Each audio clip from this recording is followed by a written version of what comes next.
Now to presidential politics. It is now official. Donald Trump has been declared the winner in Michigan by some 10,700 votes. That win gives Trump the state's 16 electoral votes, now giving him 306 electoral votes to Hillary Clinton's 232. He only needed 270, of course, to win the presidency. The Michigan result was a long time coming, but now the focus is on something else. A recount spurred on by the Green Party candidate. President-elect Donald Trump is mocking the efforts to recount ballots from this month's election in 3 crucial electoral college states, including Michigan.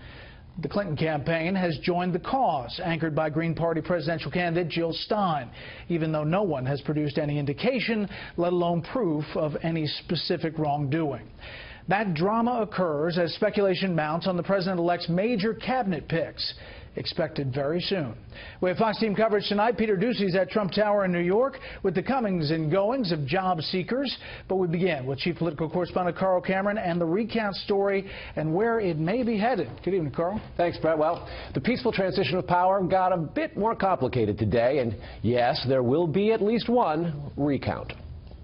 In Wisconsin, election commissioners rejected Green Party candidate Jill Stein's request for a hand recount of President-elect Donald J. Trump's victory. Instead, local clerks will decide how best to recount starting this Thursday. They have to finish by December 13th.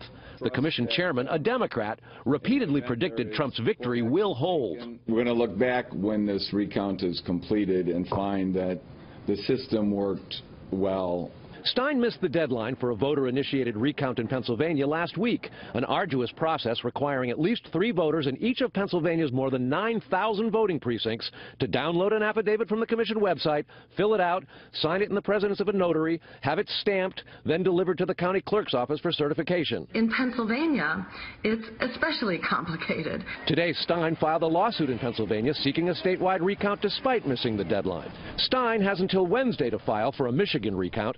If approved, Trump gets 7 days to object and contest it. Last night, I congratulated Donald Trump. The president-elect blasted the Clinton campaign for joining Stein's recount efforts over the weekend. Recount no! Recount no! Saying Stein's just, quote, trying to fill her coffers. She raised more than $6.2 million for the recounts. Clinton's campaign lawyer tweeted, "We are getting attacked for participating in a recount that we didn't ask for by the man who won election but thinks there was massive fraud." Without evidence, Trump again this weekend alleged widespread cheating. Quote, "In addition to winning the Electoral College in a landslide, I won the popular vote if you deduct the millions of people who voted illegally." He then tweeted, "Serious voter fraud in Virginia, New Hampshire, and California. So why isn't the media reporting on this? Serious bias, big problem." Election officials in those 3 states where Democrats are in charge have denied any widespread voter fraud.